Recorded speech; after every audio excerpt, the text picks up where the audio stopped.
Hoy vamos a estar hablando de un tema muy interesante, el luto o el duelo. ¿Qué pasa cuando alguien, un ser querido, muere o desencarna?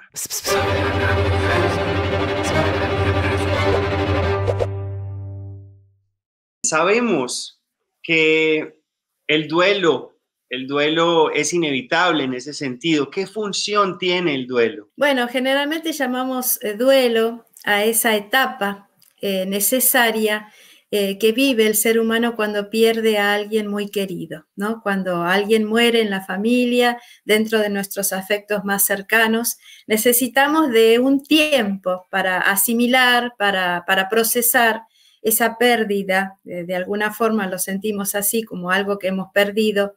Entonces, el duelo es esa etapa, una etapa necesaria para poder readaptarnos a la situación de que alguien que estaba cerca nuestro, un familiar, un hijo, un padre, un compañero, un novio, ¿no? Un amigo muy querido, muy cercano, partió para el mundo espiritual y ya no está con nosotros, ya no comparte nuestro día a día, los espacios comunes que teníamos. Entonces necesitamos de ese tiempo, de ese espacio de tiempo para poder procesar esa situación. Y acá va a tener un papel muy importante nuestras creencias. Nuestras creencias tienen un rol muy importante durante el duelo, porque no es lo mismo ser una persona que no cree en nada, que vive solamente la vida como si fuera la única, en lo material, piensa que no hay nada más allá de esta existencia, lo va a vivir de una manera muy dura, muy distinta, ¿no? Piensan que con la muerte se termina todo y el adiós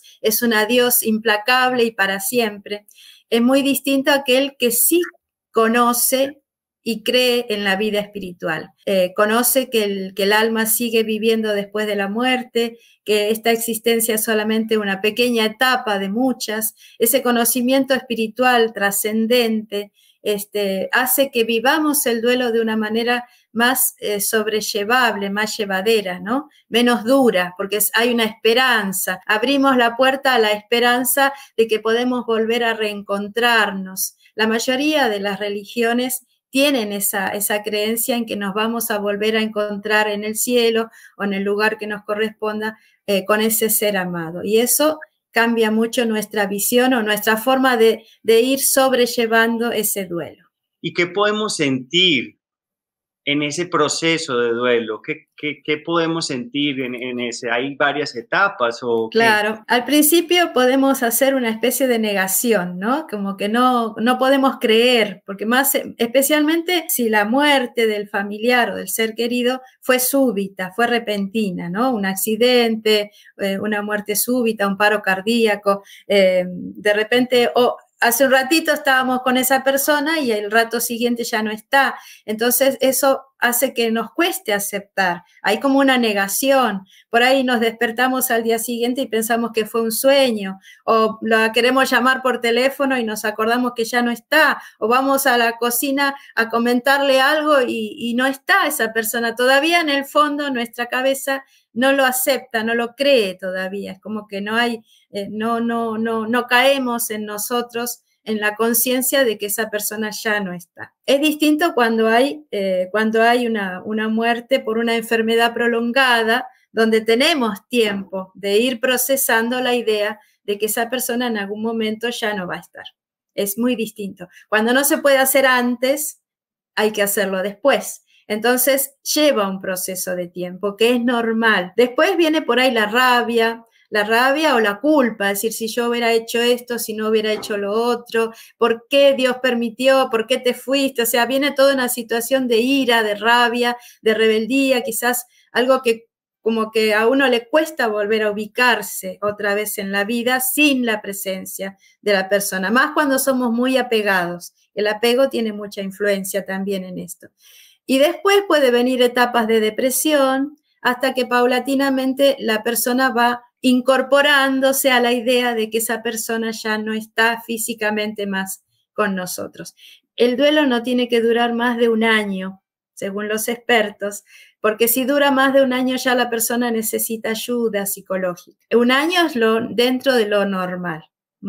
Después va a venir, por supuesto, vamos a tener la nostalgia, alguna vez nos acordamos alguna lágrima, eso es normal, pero esos estados conflictivos no tienen que durar más de un año. Sí, tales como también yo creo que si yo hubiera hecho esto, si yo hubiera hecho lo otro, la tristeza, la depresión, la rabia, como tú dijiste. La doctora Elizabeth Kubler-Ross nos informa que hay esas etapas, pero también nos acuerda que esas etapas no tienen ningún orden. Y hay espíritas que dicen o defienden que no se debe llorar o sufrir por los que se fueron. El hecho de que estemos convencidos no es una creencia, sino que sabemos certeramente que la vida continúa, que la existencia es solamente una etapa más de muchas en el proceso de la evolución. El hecho de conocer que la vida continúa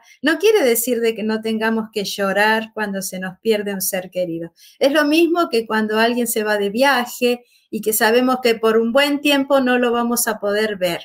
Entonces es lógico que se nos caigan unas lágrimas, que lloremos, pero de ahí a entrar en un estado de desesperación y de rebeldía. He sabido de alguien que golpeaba el cajón porque había muerto su madre, golpeaba el cajón y decía, ¿por qué te fuiste? ¿Por qué me dejaste? O sea, esos estados de desesperación no se justifican en una persona que tiene fe. Entonces hay que tener un poco de sensatez, ¿no?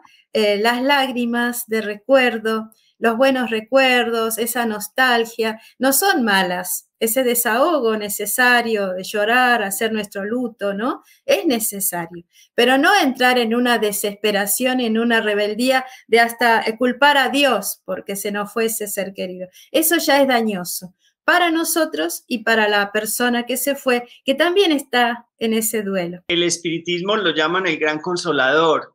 ¿Cómo nos consuela o cómo nos da consuelo el espiritismo en el sentido del duelo? Claro, precisamente es eso, la certeza, no la creencia, porque esto no se basa en una creencia porque el espiritismo es ciencia, filosofía y religión, ¿no?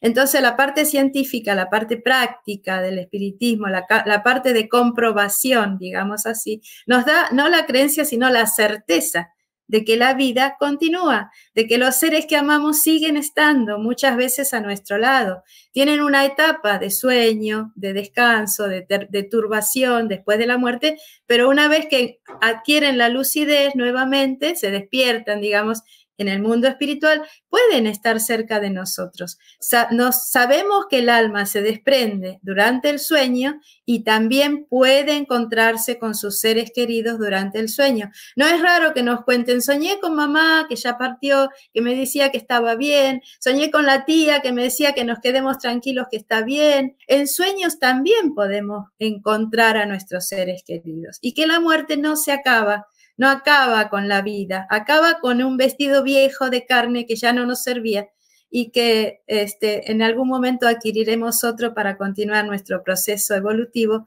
pero el alma de aquellos que amamos continúa viva y más viva que nunca, les puedo asegurar. Y ya que nos hablas de los desencarnados tienen también un proceso de duelo. Así es, porque ellos también sienten el impacto de ese cambio. De repente estaban acá en este mundo, de repente tenían un trabajo, una vida, una familia, un hogar, tenían sus proyectos también quizás la muerte los encontró muy repentinamente y también es doloroso, también se sufre por estar separados repentinamente de todas las personas que amábamos, de nuestras cosas. Entonces el espíritu, aquel que se va, no es que ya se fue y ya está, listo, sino que aquel que se va también sufre ese proceso de duelo. También tiene que reubicarse en su nueva situación y no siempre le es fácil. Y ahí va a requerir de nuestra ayuda de nuestras oraciones, de nuestros buenos pensamientos,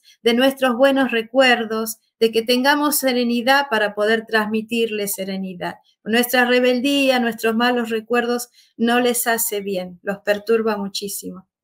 También yo creo que es importante hablar de ese dicho que dice el espiritismo, que nadie es de nadie. Claro, eso es muy importante porque tenemos que saber que no somos dueños de las personas. No somos dueños ni de nuestros hijos, ni de nuestros compañeros, ni de nadie. O sea, cada uno es un ser individual y Dios le otorga a cada ser individual el libre albedrío, la libertad para hacer su proceso de evolución. Y no tenemos que adueñarnos de las personas porque no nos pertenecen. Ni siquiera nuestro cuerpo nos pertenece y nuestros hijos tampoco nos pertenecen. Son seres que Dios nos confió por un tiempo como tutores, ¿no? Por un tiempo para que los encaminemos en la vida y que después les demos la libertad para que continúen su camino. Entonces, amar también es saber liberar y saber dar espacio para que el otro sea, porque el verdadero amor es eso, es amar y dejar ser. El amor apegado, el amor ese que asfixia, es un amor infantil que tenemos que superar, porque no somos dueños de nadie, somos dueños de nosotros mismos. Así es, yo oí una analogía muy interesante y es la mamá que no deja al niño ir a la escuela porque lo necesita a su lado, no es amorosa. Que la Claro, mamá, eso no es amor. El verdadero amor es el dejar que el niño siga a la escuela y que aprenda y que evolucione y que siga adelante. Yo creo que que haga su vida, cuando llega adulto, que viva su vida, que viva sus experiencias. Desearle lo mejor a alguien es darle la libertad para que sea lo que está destinado a ser. Y bueno, y como mensaje de partida, la última pregunta es, ¿qué debemos hacer entonces? ¿Qué nos dice el espiritismo que debemos hacer cuando alguien desencarna? Primero, tratar de tener paz, buscar serenidad, tratar de aceptarlo, tratar de asumirlo, orar. La oración es la fortaleza.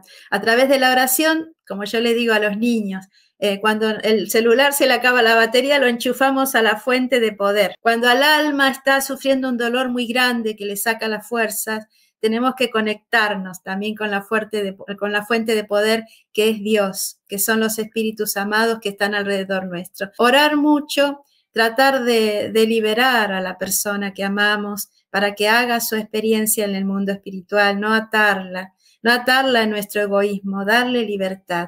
Sé libre, sé feliz. Liberarnos, de esa manera también nos liberamos nosotros, aceptando. Si estamos muy tristes, si sentimos mucha soledad, le decía Juana a Divaldo Pereira Franco, si no quieres sentirte solitario, sé solidario. A veces cuando tenemos ese vacío porque se nos ha ido un ser querido, podemos acercarnos a consolar a otras personas, buscar amistades, buscar alguna recreación, buscar alguna actividad de caridad, acercarnos a los niños, ir a visitar ancianos. Hay tantas cosas buenas que podemos hacer que llenan el alma y que de alguna manera, pensando o tratando de aliviar el dolor de los otros, empezamos a aliviar el dolor de nosotros mismos. Y también los invitamos a conocer, a estudiar la doctrina espírita, que nos va a esclarecer, que nos va a fortalecer, que nos va a consolar.